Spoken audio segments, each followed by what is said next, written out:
Malaysia dan Indonesia ini hanya berbicara saja, omong kosong. Kenapa tidak mau mengirimkan tentaranya ke Palestina?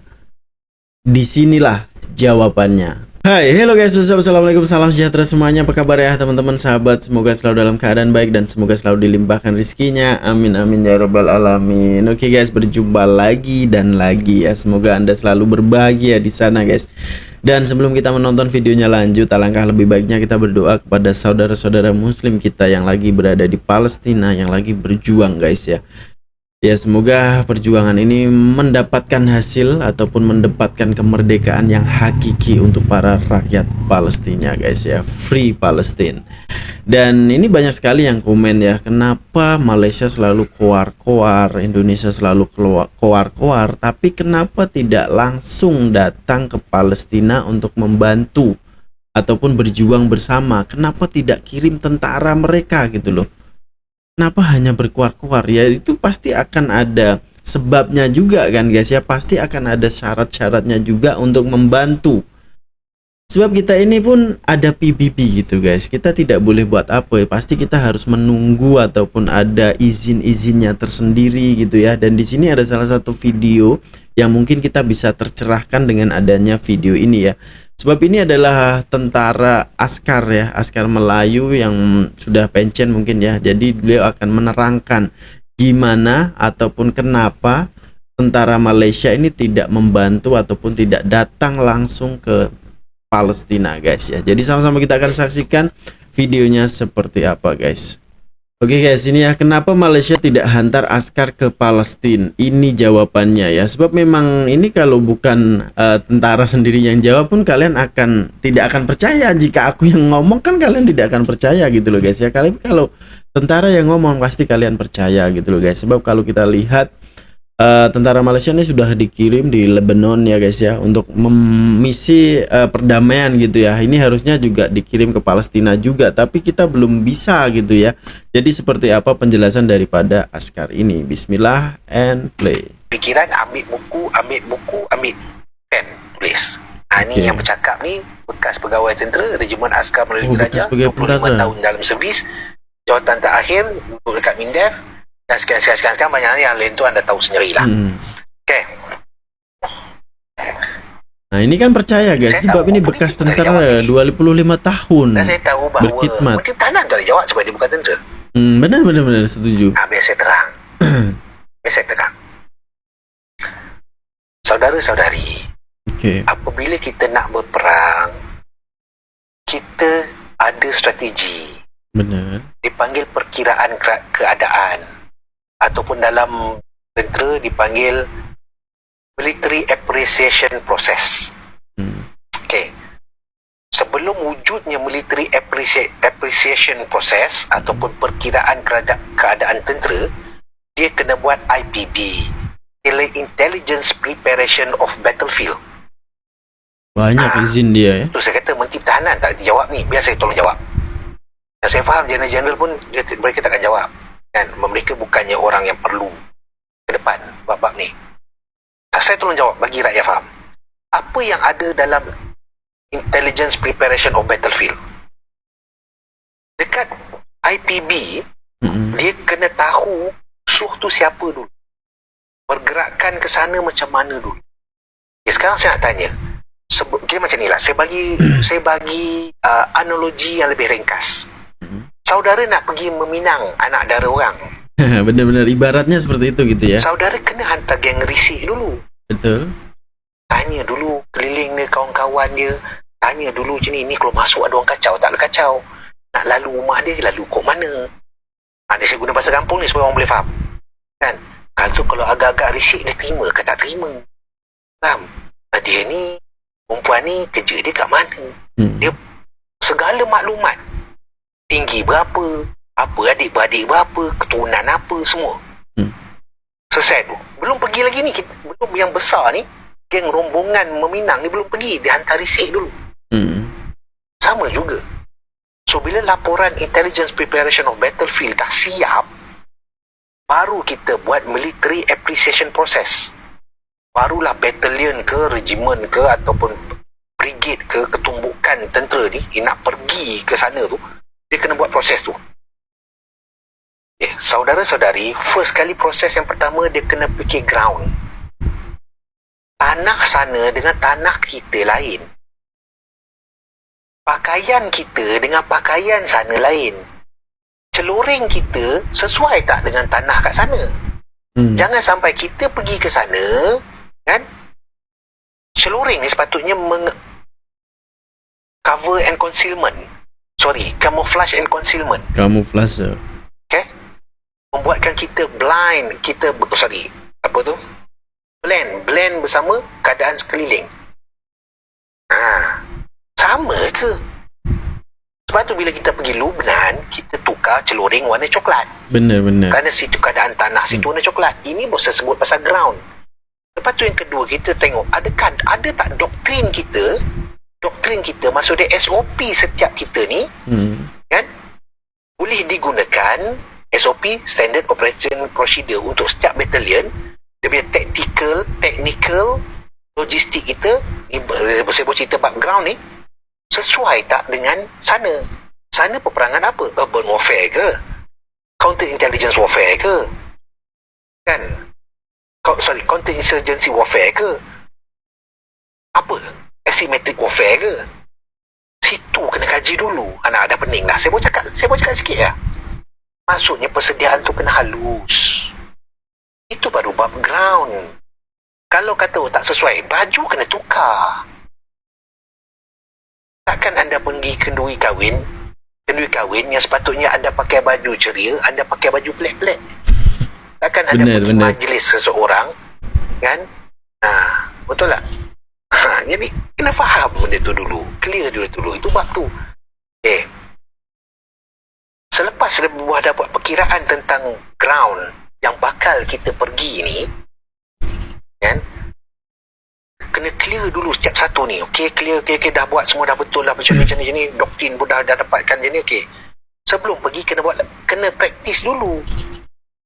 Rehearsal. Nabi Muhammad ada 60 peperangan. Semuanya Rasulullah dengan para sahabat buat rehearsal sebelum perang. Ya, di research dulu itu ya. Ini bukan zaman jom perang. Jom perang, angkat senjata jalan. Bukan dia. Kena buat rehearsal. Kalau tidak, anda takkan capai mati syahid. Anda rasa berapa lama Hamas buat rehearsal sebelum dia buat serangan pada 7 hari bulan? Benar. Berapa lama mereka buat rehearsal? Trial error. Baru mereka confident untuk buat serangan. Tepat pada hari Sabtu, dia guna dia punya paragliding semua, buat. Berapa kali dia punya rehearsal nak dapatkan perfection tu. 30 minit je countkan semua komunikasi dengan tu. Itu je. Selesai. Itu baru background. Habis pada tu, pergi pula yang kedua. Know your enemy. You win half of the battle. Kita kena kenal dulu musuh kita. Kita kena kenal musuh kita, dan kita kena kenal friendly forces. Adakah kita dekat sana akan, kalau kita pergi, kita boleh, siapa yang akan jadi kawan kita? Dekat situlah bila anda baca tentang NAM, Non-Alignment Movement, NAM tu, ada klausa kat situ. Jika kita sebab masalahnya sebab kita dah sign. Jadi kalau anda nak tu, kita kena minta parlimen kita buat persetujuan, keluarkan kita daripada NAM, lepas tu kita boleh pergi. Tapi ingat, apabila kita keluar daripada NAM, ada 120 negara. Ternyata ini banyak sekali peraturan-peraturannya guys ya. Kita harus mengenali musuh dulu, kita harus tahu kondisi situasi di sana seperti apa. Sebab itu yang dikirim di Lebanon itu bajunya lorengnya berbeda cuy. Berbeda yang dipakai di sini gitu ya. Di sini kan agak hijau gitu, tapi kalau yang dikirim ke sana itu warnanya coklat. Sebab di sana itu kalau kita lihat itu padang pasir gitu ya kebanyakan, dan pohon-pohon juga kurang gitu ya. Jadi itu sebab pakai warna coklat guys. Jadi dan di sini ini kalau kita nak pergi ke sana, kita harus keluar daripada 6. Nah, apa itu 6 guys? Sebab ini sudah terlanjur sign. Sebab itu kita tidak bisa langsung suka-suka hantar tentara ke Palestina guys. Lanjut di part 2 pasti ada jawabannya guys ya. Oke, ini part 2-nya. Tapi ingat, Kenapa Malaysia tidak hantar tentara Palestina? Sambungannya ini guys ya. Tapi ingat, ini menarik ini untuk kita memberi wawasan gitu ya. Kita lebih berwawasan lah, mengenali kenapa kok tidak boleh hantar ke Palestina. Lanjut. apabila kita keluar pada 6, ada 120 negara yang akan kata anak pergi hampir ya. Ni saya guna bahasa kampung ni, anak pergi tapi hantar boleh lalu ikut kami punya airspace. Hantar boleh lalu kat kami punya laut. Gitu pula. Agak-agak kita nak pergi lalu kok mana? Itu saya belum sebut bab logistik. Semangat kita bagus. Ya, memang betul. Kita ada, semangat kita memang ada. Agak-agak kamu, katakanlah kita, okay, tak apa tuan, kita konvoi daripada sini, bawa dengan kereta, dengan truk kita konvoi, ikut jalan darat, kita pergi sampai ke Palestin. Agak-agak anda, sampai kat sempadan Bukit Kayu Hitam, Thailand nak lepas tak? Betul juga ya guys ya, ternyata. Agak-agak anda, kita nak pergi ke Palestin ni, kita kena lalu Bukit Kayu Hitam kan? Nak kena lalu ke Thailand, nak kena naik ke atas. Agak-agak lepas tak? Betul juga. Ternyata Sebab kita tidak mempunyai izin. Thailand dia sign 6. Itu belum Kemboja lagi, belum China lagi. Dia kena lalu ke sana. Masuk ke India, masuk ke situ, tu dah. Kat situ tolong fikir. Betul. Kalau anda tolong fikir kami, pihak kami, tak ada masalah. Kalau kita ada satu batalion wali-wali Allah, satu batalion, 1,000 orang ke, ketumbukan ni, 1,000 orang ni semua wali Allah. Semua ada karomah. Raib, tembus sampai kat Palestin. Jom kita pergi. Betul. Tapi Itu kita pun tak aku ada, nak kan? pergi guys kalau ada. Ya? Ini baru saya sebut tentang friendly forces dengan tu. Ini benda military appreciation process. Kena tengok itu dulu. Okey. Ini kita tak mahu sembang panjang malam-malam ni. Kalau nak cerita saya boleh ambil kelas sebab saya memang jurulatih bab ni. Saya memang jurulatih bab ni. Jurulatih strategi tentera dekat Pusat Latihan Tempura Darat. Oh, respect. Alhamdulillah waktu kursus Terbaik. saya pun tanyalah orang yang kenal saya, mereka tahulah. Okay. Yang terakhir, bukan yang terakhir, sebelum yang terakhir, sebelum pergi course of action, nama dia time and space. Dalam time and space tu, kita kena kira logistik kita. Okey, saudara dan saudari sekalian, mampukah kita untuk menggerakkan?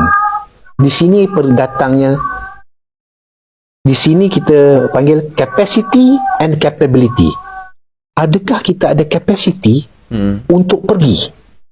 Satu. Yang kedua, adakah kita ada capability, kebolehan untuk pergi? Dia macam ni lah, kita nak pergi meminang anak dara orang. Kan? Rupanya dalam poket kita duit pun tak ada. Nak beli cincin sebentuk pun tak ada. Kereta pun tak ada nak bawa, nak pergi rumah tu. Nak bawa rombongan, nak pergi meminang anak dara orang ni. Kereta pun tak ada. Grab, duit Grab pun tak mampu bayar. Macam mana kita nak pergi? Betul. Fikirkan. Sebab itu pergi capacity and capability. Kalau kita bawa kita tank, berapa biji kita tank yang kita ada? Kalau kita pergi 10 ke sana, kena ada 10 juga yang tinggal di sini.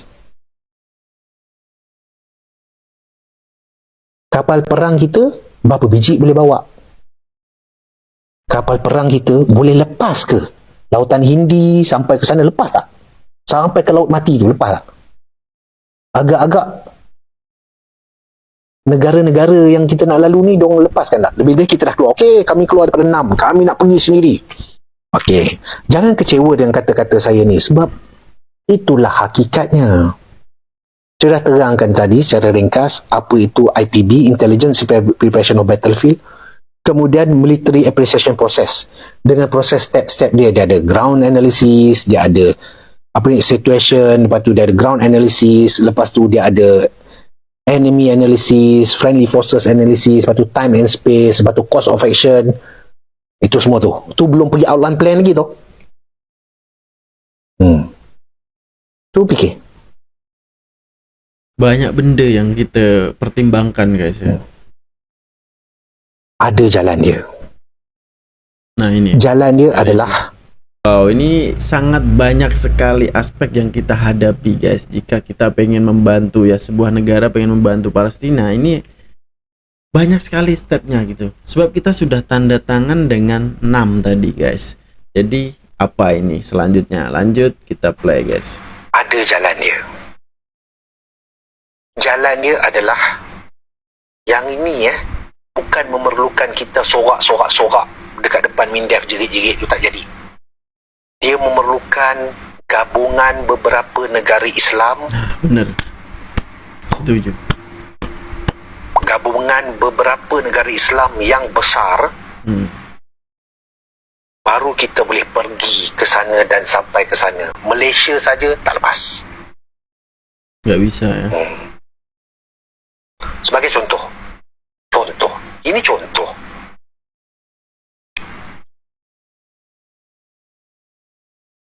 Contoh, katakanlah Indonesia kata, jom Malaysia kita pergi. Itu baru. Ada 2. Pakistan tak kata, jom kita pergi. Dah 3. Ini semua kita perlukan ni. Bangladesh kata, jom kita pergi. 4. Mana lagi negara Islam yang ada kat ni? Yang ada tentera lah. Brunei pun boleh, jom join sekali. Kan, join. Mana lagi? Okey. Dia kena bergabung satu ni, semua satu kepala, berkumpul semua kapal, baru boleh pergi. Sebab kapal dia tak boleh pergi macam kapal nelayan tu sebiji je. Dia kena pergi satu fleet, 2 fleet pergi. Dan aircraft tu kena berlambak-lambak nak cover kapal tu. Kalau tidak, kita bawa kapal kat bawah, orang bantai kita kat atas. Hancur kapal kita. Lepas tu saya kata tak sampai kat sana. Betul. Kita punya Air Force kena ada gabungan beberapa negara punya Air Force untuk backup kapal ni nak bergerak. Okey, bergabung semua sekali. Itu saya kata lala tak sampai sana. Kalau tak boleh buat jadi tak lepas. Dan bayangkan gabungan itu akan melawan apa saja yang Terjadi. United Nations cakap. Benar. Barulah kita boleh bergerak. Ni saya bagi terang, bagi jelas. Supaya semua faham. Ada. Oke guys, kita ini baru faham ya dengan adanya statement daripada bekas tentera Malaysia guys ya, dan beliau sudah 25 tahun berkhidmat, jadi beliau sudah memiliki pengalaman yang cukup luar biasa ya, dan ternyata memang bukan mudah untuk menghantarkan tentara kita ke Palestina guys, sebab ada perjanjian yaitu 6 tadi, sebab sudah sign. Kalaupun kita sendiri, contohnya inilah ya, Indonesia sendiri kalau pergi tidak lepas ya, sebab negara-negara lain itu pun tidak mengizinkan untuk berjalan. Sebab kita pun nak pergi Palestina, kita pasti akan melalui negara-negara lain gitu ya. Jadi kalau kita bergabung negara-negara Islam yang besar di dunia ini ya, contoh yang seperti dibilang oleh bapak ini ya, Mister ini, jadi itu barulah boleh. Jadi bukan senang guys. Jadi untuk sementara ini ya, kita apa yang kita boleh lakukan ya kita lakukan di sini gitu ya. Istilahnya kita bisa berdoa dan juga kita bisa memboikot produk-produk yang pro kepada Zionis guys. Itulah yang bisa kita lakukan di sini guys ya. Sebab kita nak pergi sana pun tidak boleh gitu. Apalagi kalau kita pergi sendiri berjuang, ya gimana guys, kita belum bisa. At least kalau bergabung, berkumpul tadi seperti tadi ya, negara-negara Islam memang menyatukan semuanya yang menyokong pro Palestina, barulah kita bergerak bersama-sama guys ya. Wow, sangat ngeri banget lah ya kalau kita lihat cerita ini, sebab banyak sekali aspek yang kita pikirkan ataupun aspek yang kita pertimbangkan jika kita mau membantu ataupun datang langsung ke sana gitu guys ya.